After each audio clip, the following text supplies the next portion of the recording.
नमस्कार मंडळी. अक्षय तृतीया जवळ आलेली आहे, तर तुम्हाला अक्षय तृतीयाच्या खूप खूप खूप शुभेच्छा. तर आज मी तुम्हाला अक्षय तृतीयानिमित्त 1 वाटी रव्यापासून खानदेशी बनवला जाणारा गोडाचा पदार्थ बनवून दाखवणार आहे. चला तर रेसिपीला सुरुवात करूयात. तर यासाठी मी कढई गरम केली आहे, 1 चमचा तूप घातलेला आहे आणि त्यानंतर 1 वाटी बारीक रवा घातलेला आहे. तुम्ही इथे बारीक किंवा जाडा कोणताही रवा घेऊ शकता. हा रवा चांगला 2 ते 3 मिनिटं मंद गॅसवर परतवून घ्यायचा आहे. रवा भाजायला जाड बुडाची कढई घ्यायची किंवा जाड बुडाचं पॅन घ्यायचं आणि त्यानंतर एकसारखं हलवत छान मिक्स करत रवा भाजायचा. रवा एकसारखा हलवत तळापासून व्यवस्थित अशा पद्धतीने भाजून घ्यायचा. यामुळे रवा करपत नाही आणि व्यवस्थित भाजला जातो. तर रवा चांगला सुगंध येईपर्यंत आणि कलर चेंज होईपर्यंत भाजून घ्यायचा. तर तुम्ही पाहू शकता आपला रवा मस्त भाजून झालेला आहे. आता हा रवा एका बाउलमध्ये काढून घेऊया. आता याच कढईत 1 वाटी मी गूळ घेतलेला आहे. 1 वाटी रव्याला 1 वाटी गूळ आणि अर्धी वाटी पाणी घालायचं. या गुळाचा आपल्याला एकतारी पाक नाही बनवायचा, फक्त गूळ विरघळेपर्यंत मिक्स करून छान एक उकळी काढून घ्यायची आहे. तर गूळ देखील अशा पद्धतीने मिक्स करून छान एक उकळी काढून घ्यायची. तर तुम्ही पाहू शकता याला चांगली उकळी आलेली आहे. तर आपलं हे गुळाचं पाणी तयार झालेलं आहे. आता हे काय करायचं, आपण ज्या बाउलमध्ये रवा काढून ठेवला आहे त्याच बाउलमध्ये काढून घ्यायचं. तर सगळं गुळाचं पाणी मी या रव्यामध्येच मिक्स केलं आहे. आता सगळं व्यवस्थित मिक्स करून घ्यायचं.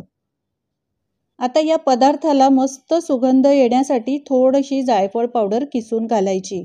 इथे तुम्ही वेलची पावडरचा सुद्धा वापर करू शकता. तर मी इथे फक्त जायफळ पावडर वापरलेली आहे. पुन्हा एकदा व्यवस्थित मिक्स करायचं, झाकण ठेवायचं आणि 7 ते 8 तास असंच ठेवायचं. काही ठिकाणी हा पदार्थ बनवताना हे रव्याचं मिश्रण पूर्ण रात्रभर असंच मुरवत ठेवतात. तर तुम्ही 7-8 तास ठेवलं तरी सुद्धा चालेल. तर झाकण ठेवून मी 7 ते 8 तास छान हे मुरू देणार आहे. आता एका प्लेटमध्ये मी 1 वाटी मैदा घेतला आहे आणि अर्धी वाटी रवा घेतलेला आहे. आता यामध्ये चवीप्रमाणे मीठ घालायचं. किंचितच मीठ घातलेलं आहे. 1 चमचा तूप घ्यायचं. तर तूप तुम्ही इथे गरम करून सुद्धा वापरू शकतात आणि तूप घातल्यामुळे हा पदार्थ खूपच खुसखुशीत बनतो. आता हे तूप छान या मैद्याला चोळून घ्यायचं आहे. यामुळे हा पदार्थ खूपच खुसखुशीत बनतो. इथे मी मैदा वापरलेला आहे, पण तुम्ही गव्हाचं पीठ सुद्धा वापरू शकता. पण मैदा वापरल्यामुळे हा पदार्थ खूपच खुसखुशीत बनतो. आता थोडं थोडं पाणी घालून हे मस्त मिक्स करून आपण जसं पिठासाठी चपाती बनवण्यासाठी पीठ मळतो तशा पद्धतीने मळून घ्यायचं आहे.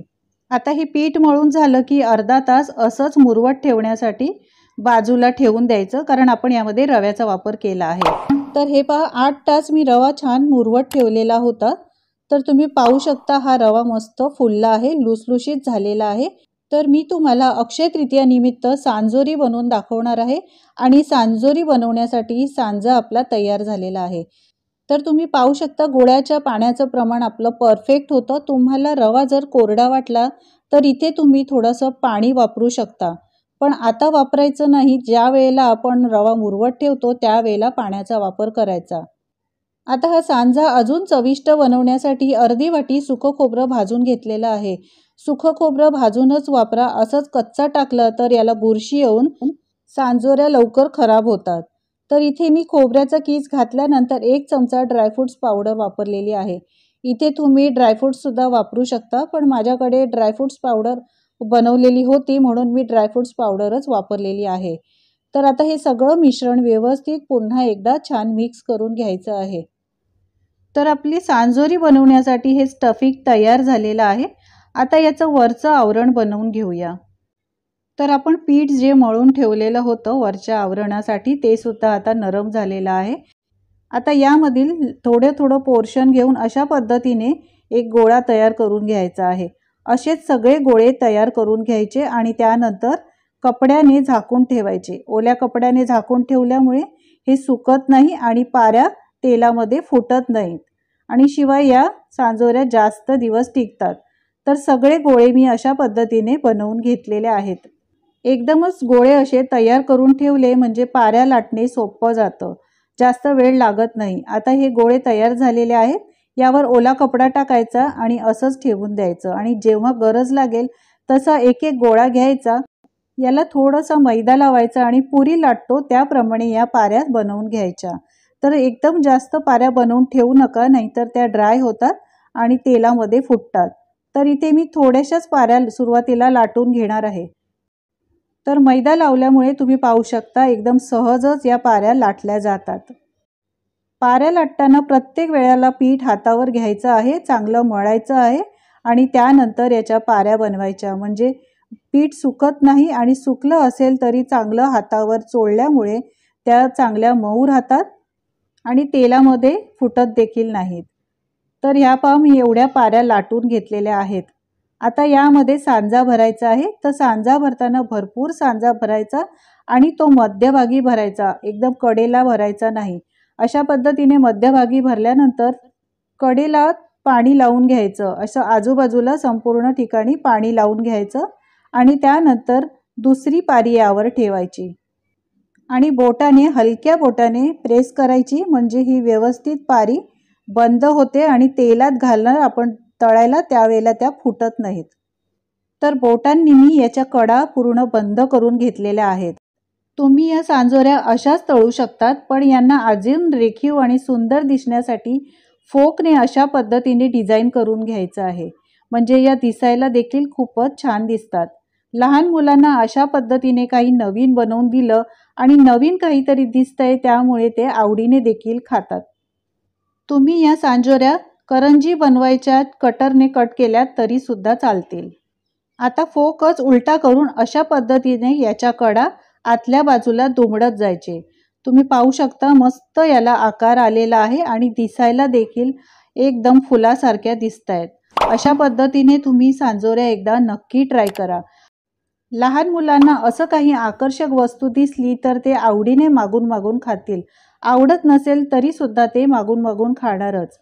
तर तुम्ही पाहू शकता मस्त फुलासारखी आपली सांजोरी तयार झालेली आहे। अशाच पद्धतीने बाकीच्या सांजोऱ्या देखील बनवून घ्यायच्या आहेत। सांजोरी बनवून झाल्यावर ओल्या कपड्यावर ठेवायची आणि तिला झाकून ठेवायची, म्हणजे ती कोरडी पडत नाही। तर तुम्ही पाहू शकता मी बाकीच्या सांजोऱ्या देखील अशाच बनवून घेतलेल्या आहेत। मस्त फुलासारखा आकार याला आलेला आहे। आता या सांजोऱ्या तळायच्या आहेत। तर एक एक सांजोरी तळताना एक एक सांजोरी काढायची आणि पुन्हा यावर कपडा घालून ठेवायचा। तर सांजोरी तळण्यासाठी इथे कढईमध्ये मी तेल घातलेलं आहे। तेल चांगलं गरम झालं की पाहण्यासाठी यामध्ये एक पिठाचा गोळा घालायचा। तर पिठाचा गोळा तुम्ही पाहू शकता वर आलेला आहे, काळा झालेला नाही, म्हणजेच याचा अर्थ आपलं तेल छान गरम झालेला आहे। आता गॅस लो करायचा आणि एक एक सांजोरी घालून तळून घ्यायची।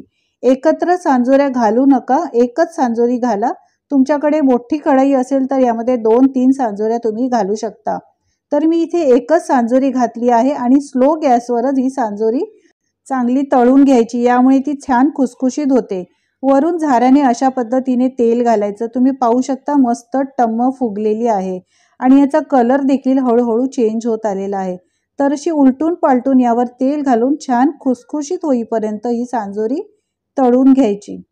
तर तुम्ही पाहू शकता आपली एक सांजोरी तळून झालेली आहे, मस्त कलर आलेला आहे, हे पहा। आता ही काढून घेऊया आणि अशाच पद्धतीने बाकीच्या सांजोऱ्या देखील मंद गॅसवर तळून घेऊया। तळताना अशा पद्धतीने तेल घालायचं, गॅस लो ठेवायचा, फास्ट ठेवायचा नाही।